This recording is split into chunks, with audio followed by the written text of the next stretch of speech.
Welcome to economics class. आज हम elasticity of demand में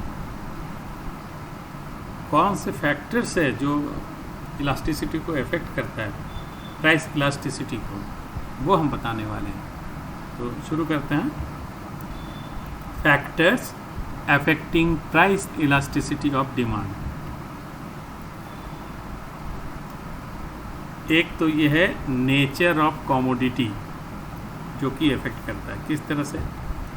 एक nature of commodity means commodity के एक तो नेसेसरी गुड्स होंगे, कंफर्ट गुड्स हैं और लग्जरी गुड्स हैं। तो ये किस तरह से इफेक्ट करता है ये देखते हैं। नेसेसरीज जो होते हैं, demand for necessaries like salt, food grains, electricity etcetera is relatively less elastic, since without these commodities human life will be in danger. Therefore with change in prices of such commodities, demand for them more or less remains stable.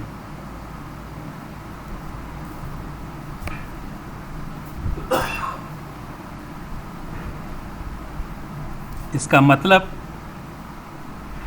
ये है जो life के लिए necessary होती है, ऐसे goods को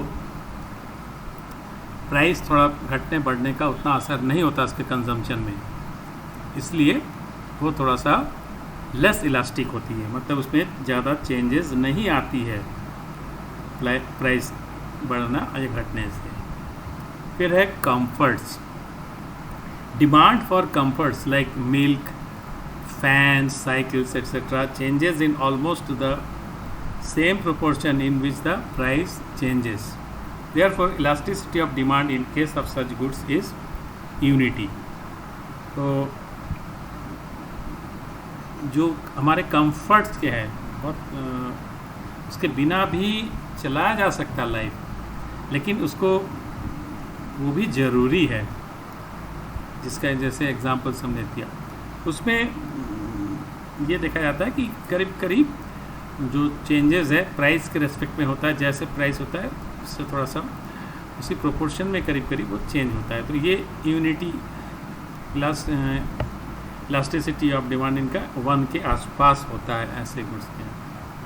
और फिर आता है luxuries such as car, TV, air conditioner etcetera. A small change in price brings a big changes in quantity demanded. Therefore demand for luxuries is more elastic. तो ऐसे जो महंगा चीज़ें हैं आम आदमी के लिए वो लग्जरी है, उसका दाम जैसे और बढ़ जाएगा तो लोग उसको फिर एफर्ड नहीं कर पाएंगे और छोड़ देंगे। तो ये जो है ज़्यादा इलास्टिक होता है। अगर ये सस्ता होगा थोड़ा दाम तो लोग इसको खरीदेंगे, महंगा हो जाने से इसको लोग छोड़ देंगे। तो इसलिए ये ज़्यादा इलास्टिक होती है लग्जरी गुड्स की। और क्या फैक्टर है? सब्स्टिट्यूट। इसमें क्या है? When A commodity has a large number of substitutes the demand for it will be more elastic.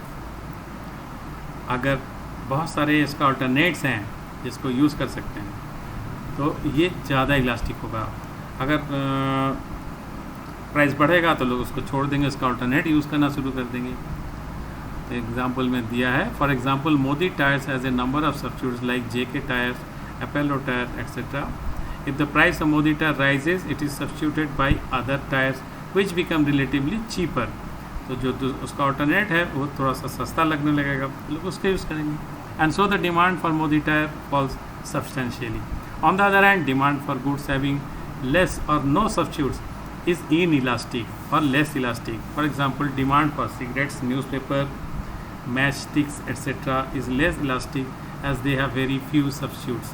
तो अगर उसका सब्स्टिट्यूट कम हो तो जल्दी लोग उसको छोड़ेंगे नहीं, तो वो ज़्यादा इलास्टिसिटी उसकी नहीं होगी, कम इलास्टिक होगी या इन इलास्टिक कहेंगे, ज़्यादा ये होगी क्योंकि उसको छोड़ नहीं पाएंगे इसको अल्टरनेट ना होने से या कम होने से. तो ये होता है सब्स्टिट्यूट. अगला है number of uses of A commodity. कितने तरीके का यूज़ हम लोग उस कमोडिटी का कर सकते हैं, ये भी एक असर है. When a commodity can be put to several uses, then its demand will be more elastic. ये कैसे? When the price of such a commodity falls, it is put to even less important uses. For example, commodities like electricity, coal, etc. have very elastic demand. Due to this fact, demand for goods which have only specific uses is less elastic. For example, a pair of spectacles. मतलब ऐसे goods जिनका कई use है. अब सरसों का तेल है, हम लोग उससे खाना बना सकते हैं, उसको मालिश के लिए भी यूज़ कर सकते हैं, दिया जलाने के लिए भी यूज़ हो सकता है. अब मान लीजिए महंगा हो गया तेल, तो जो सबसे ज़्यादा इम्पोर्टेंट यूज़ होगा लोग उसके लिए करेंगे. अगर खाना के लिए ज़रूरी है तो पहले तो वही करेंगे, बाकी जो मालिश वगैरह का है वो कम कर देंगे. तो लेकिन अगर वो सस्ता हो जाए तो उसके जितने यूज़ होगा लोग करना शुरू कर देंगे. लेकिन ऐसे गुड्स है, मान लीजिए जिसका ज़्यादा कोई यूज़ है, ऑल्टरनेट यूज़ कुछ है नहीं. और चश्मा का जैसे एग्जांपल दिया, अब चश्मा तो पहनने का ही काम आएगा, और कोई काम तो लेंगे नहीं उससे. तो सस्ता हो या महंगा हो, और कोई यूज़ उसका है नहीं. लेकिन जहाँ पे ऑल्टरनेट यूजेस हैं और भी यूजेस हैं, तो वो जो थोड़ा सा लेस इम्पॉर्टेंट यूज़ है, लोग उस पर भी जाना शुरू कर देंगे. तो इसमें ये चीज़ें क्या होती है, मोर इलास्टिक होता है. महंगा होगा तुरंत, और जो दूसरे यूज़ है उसको लोग कम कर देंगे, तो उसका कंजम्पशन कम हो जाएगा. फिर है postponement of use. Postponement of use मतलब आप उसके यूज़ को रोक सकते हैं कि नहीं. If the use of commodity can be postponed for some time, the demand for such a commodity will be more elastic. On the other hand, if the use of commodity can not be postponed, it will have comparatively less elastic demand. For example, use of gold can be postponed, but the use of medicines cannot be easily postponed. Therefore, demand for medicines is less elastic and demand for gold is more elastic. तो ऐसे चीज़ को जिसका use को आप रोक सकते हैं.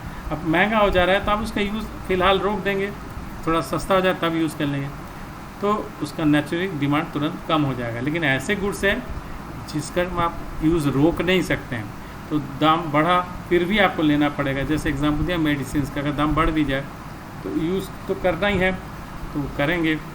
तो ये वो थोड़ा सा लेस इलास्टिक होगा. लेकिन ऐसे चीज़ जिनको आप थोड़ा सा रोक सकते हैं उनको ज़रूर वो ज़्यादा इलास्टिक होगा, क्योंकि उसका डिमांड आपको समय के लिए आप रोक सकते हैं, समय के लिए तो वो कम हो जाएगा.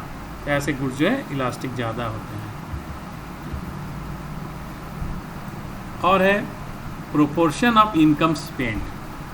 अब इसको समझना कि when money spent on a commodity is a very small proportion of consumers budget, as for example with salt, newspaper etc., the demand is relatively inelastic. ऐसा क्यों? अगर आपके जो इनकम है उसका एक बहुत छोटा अमाउंट आप उस पर लगाते हैं, जैसे नमक, अब कितना पैसा आप लगाते होंगे नमक खरीदने के लिए, या एक न्यूज़पेपर भी कितना महंगा होगा, तो इसका दाम थोड़ा बढ़ता भी है तो लोग उतना माइंड नहीं करते हैं. ऐसा नहीं कि इसको यूज़ करना छोड़ देते हैं, क्योंकि आपके पॉकेट पे ज़्यादा असर होता नहीं है इसका दाम बढ़ने से भी, तो लोग उतना माइंड नहीं करते हैं.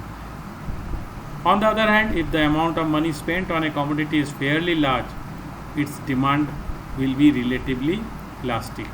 अगर पॉकेट पे हेवी होने वाला है तो थोड़ा सा आप खर्चा कम करने की कोशिश करते हैं, तो उनको वो आपके लिए मायने रखती है, तो उसका यूज़ आप कम करते हैं, तो ऐसे हालत में वो ज़्यादा इलास्टिक होती है. और क्या है, हैबिट्स एंड फैशन. ये भी एक बात होती है.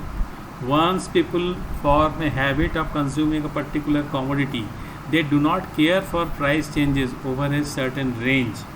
Therefore, demand for such commodities, as the case with tobacco, is fairly inelastic.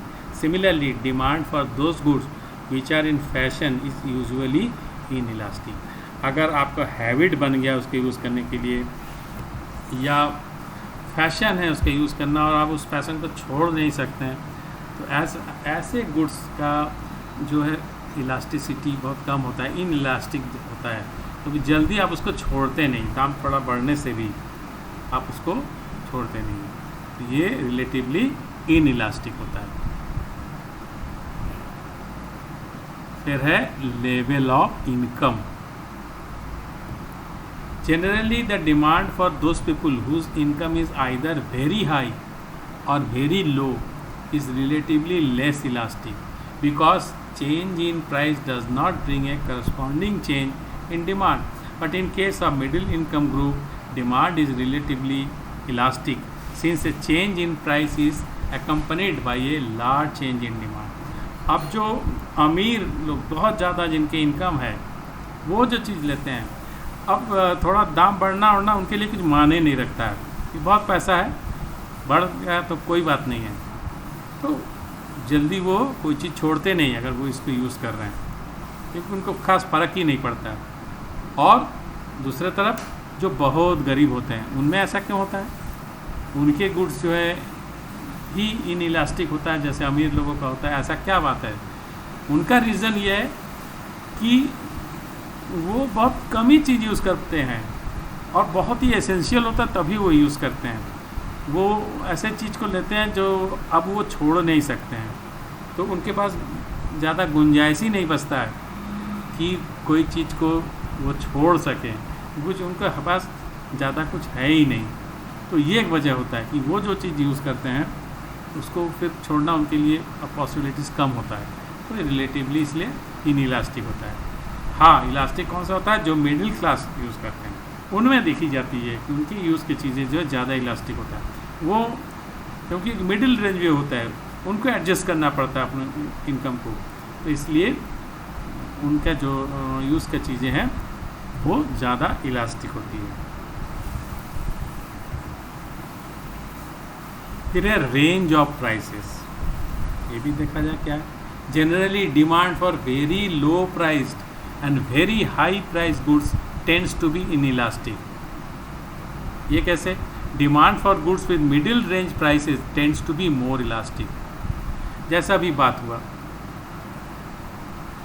जो अमीर लोग का यूज़ करते हैं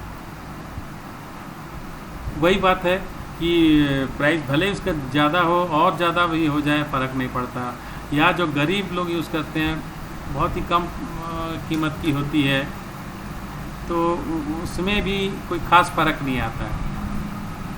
फ़र्क कहाँ आता है? जो मिडिल क्लास के लोग यूज़ करते हैं।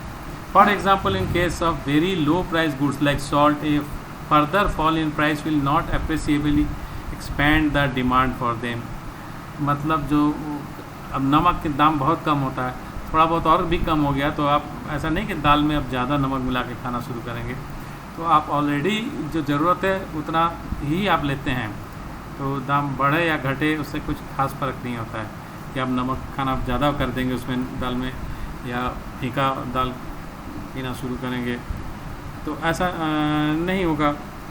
तो यही बात कहा जा रहा है, जो मिडिल रेंज की गुड्स होता है उसमें ये ज़्यादा इफेक्ट होता है, वो ज़्यादा इलास्टिक होता है, और बहुत लो प्राइस्ड हो या बहुत ज़्यादा हाई प्राइस्ड हो वो रिलेटिवली इन इलास्टिक होता है, क्योंकि वेरी हाई जो प्राइस वाला हो तो अमीर लोग यूज़ करते हैं, उनको फ़र्क नहीं पड़ता। जो लो प्राइस्ड होता है वो गरीब लोग यूज़ करते हैं, उनके पास भी ज़्यादा स्कोप नहीं होता है, और ऐसे भी जो लो प्राइस्ड है ऑलरेडी आप उसको कंज्यूम करते हैं और सस्ता होने से फर्दर कंजम्पशन का गुंजाइश नहीं होता है। फिर है टाइम, ये कैसे असर करता है? Elasticity of demand also varies with the length of time period. Longer the period of time, more elastic is the demand for a commodity. On the other hand, shorter the period of time, less elastic is the demand for a commodity. In the short period, demand is less elastic because it is difficult to change habits, taste and fashions suddenly. मतलब अगर बहुत थोड़े समय के लिए हम लोग interval को लें, उस दौरान जल्दी से कोई हैबिट चेंज कर पाना, टेस्ट बदल पाना संभव नहीं होता है। तो इसलिए रिलेटिवली इनइलास्टिक होता है शॉर्टर पीरियड में। अगर लंबे समय मिल जाए तो हैबिट्स भी चेंज हो सकता है, फैशन भी चेंज हो जाता है, बहुत कुछ होता है। तो उस वजह से डिमांड में चेंजेस आती है, वो तो समय भी असर करता है इलास्टिसिटी को, यही बताना था। तो इसी के साथ ये क्लास समाप्त करेंगे। आशा है कि समझ में आ गया है। Thank you.